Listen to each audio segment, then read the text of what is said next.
Good morning, everyone. Catherine here from the Sewing Studio at Lady Lake in the Sewing Studio Fabric Superstore. Thank you for joining me this morning. I have some things to talk about this morning, like every Friday morning.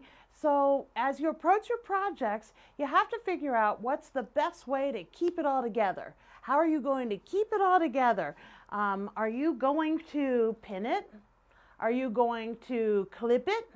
Or are you going to use magnets? Overhead, Mr. Eric. So pins, clips, or magnets? That is the question. To be or not to be? That is the question. Okay, so as you approach your projects, you have to figure out which one of these things is going to be best. Okay, so let's talk about pinning first. So when you go to pin something, you have to understand that you're pinning from the front, Mr. Eric. You're pinning your multiple layers together. So as you go to put a pin in, you're actually pushing your bottom layers of fabric to a different direction. And then when you come back up, you can create a little bit of a ripple. So you have to be real careful if you pin that you avoid that. That's one of the dangers of pinning, okay? Second to that, if you do pin from up top, Mr. Eric, we can get holes. You don't want holes, especially if you've got laminates, vinyls, or corks. You never want to use pins on laminates, vinyls, or corks. It really is best for fabrics. For example, when you go to pin a vinyl, it's difficult to even get the pin in. It sticks to it, first of all. See, I can't even hardly get it in. And then once you've gotten it in, it leaves holes. You have holes left in your piece. So you definitely do not want holes in your vinyl. That's not something that you would have a nice professional looking finished project if you've got holes all through it. It's like, look everybody, I pinned. Okay, so we don't want to do that. Pins are very good for fabrics, as I said, and they're really good for curves. Now, when you go to pin, there are several different ways that you can pin. You can pin parallel to the edge, and that's going to be this way. If you're parallel to the edge of your fabric, you're pinning inside of your seam allowance. So when you're pinning that way, it leaves your fabric being inflexible. The pins are holding everything down this way, so there isn't a lot of wiggle room this direction as you go to pin. And you definitely can't sew over your pins when you're pinning this way. You have to pull them out as you go. And when you do it that way, the benefit is also that you're almost using them as a guide, okay? So if I know my seam line is going to happen, I'm almost using my pins as a guide. So that's when you're doing it parallel to the edge of your fabric. Another way, the most traditional way, the most, I would say, popular way, is to be perpendicular to the edge of your fabric. So when you're perpendicular to the edge of your fabric, that's your traditional way of pinning. Now, when you're perpendicular, you can definitely, I know that people are going to say don't sew over your pins, but you can definitely sew over your pins. I do it all the time. I'm not running at 1,000,000 miles an hour, but I go over my pins, or I'll stop and take the time to pull them out as I go, okay? But perpendicular is a very traditional way of pinning. And again, you're just inserting your pin and then using your finger underneath to push it back up like a fulcrum, and back up your pin goes. So there you can pin your project that way. All right, curves are really good for the perpendicular method. If you're using the perpendicular method, you're going to need more pins around this edge. So by fanning out your pins, it allows you to create that to hold your fabrics together. Okay, so definitely think about that as you go to pin. Now, you might want to use wonder clips. The benefit of wonder clips is they're not going to give you any holes, and you're not going to have that ripple effect of your pin going in, pushing your fabric, and then coming out. It's really good for thicknesses and layers. Now, here's something cool. All right. With wonder clips, there's different ways that you can go about using your wonder clips. There's like little wonder clips and there's jumbo wonder clips. So, with the little wonder clips and the jumbo wonder clips, there are markings on the back, which I had no idea of. So on the jumbo Wonder Clip, there's 1/4 of an inch, 1/2 inch, 3/4 of an inch, and 1 inch markings along here. And on the little Wonder Clip, there's like something 1/16 and then 1/4 of an inch and then 3/8 of an inch. So as you go to put your pin into your piece, you can actually use the back of it. So as you're pinning it, you can come in exactly to the marking that you want, say 3/8 of an inch. And that guide on the plastic is going to show you exactly where to go. So that was something I didn't even know about Wonder Clips. So here's an example of where you can use Wonder Clips.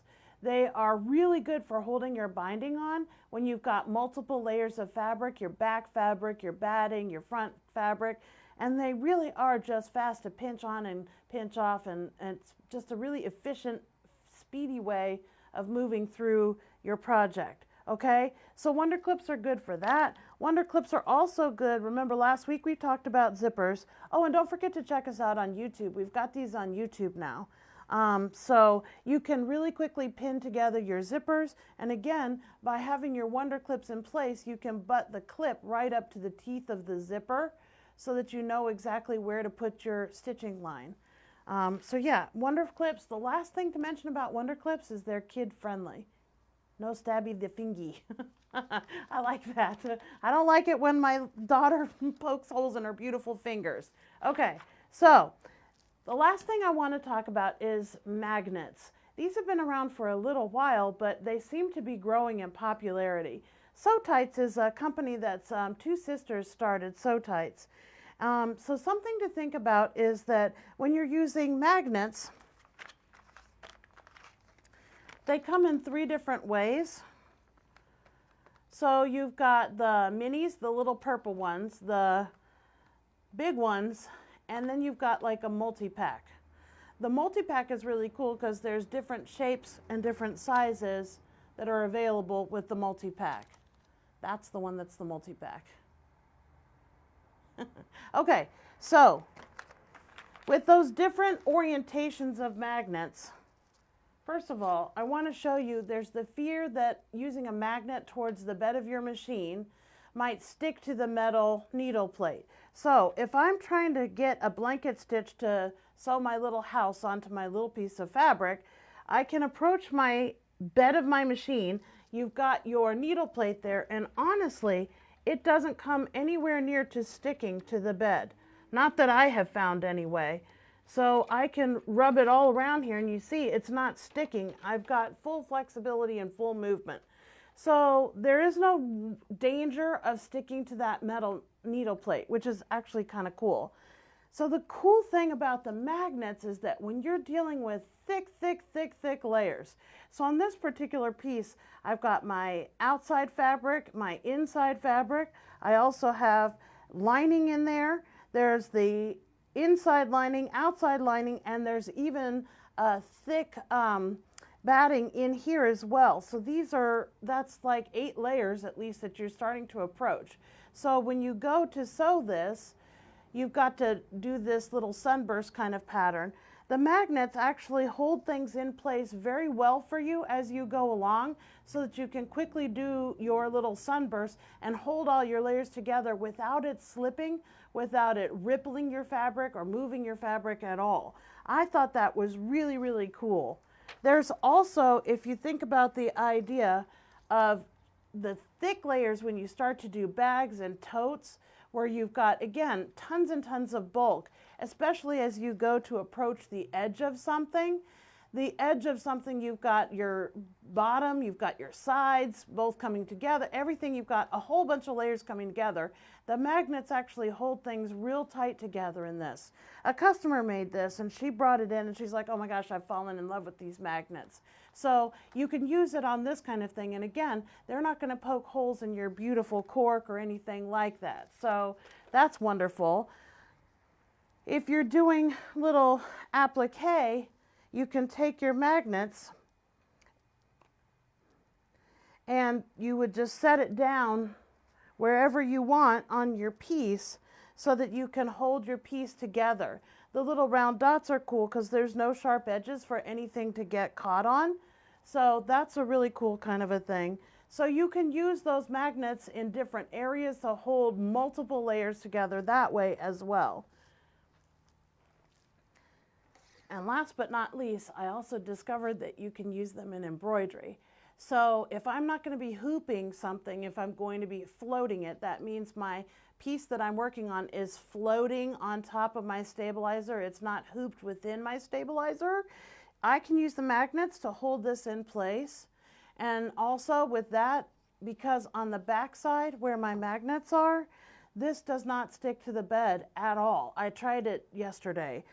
And there was no gripping or pooching of my fabric or any of that. It just went and did a little monogram name right across the center of my piece without having to pin this. So if I had a leather strap or a vinyl strap, this would be ideal. I'm not using adhesive, so I'm not gumming up my machine. I'm not using pins because I would never want to poke holes in it. By doing the magnets, it lets you get in and out very quickly and very efficiently. So that's it for today. You have 3 different ways that you can keep it all together. Thank you so much for joining me. I appreciate it. And again, don't forget, we've got these on YouTube now, and we also have it on www.sewing.net. So the education is there. Go watch it, go learn something, have fun with your machine, take advantage of it, and make great things. Thanks, everybody. Bye.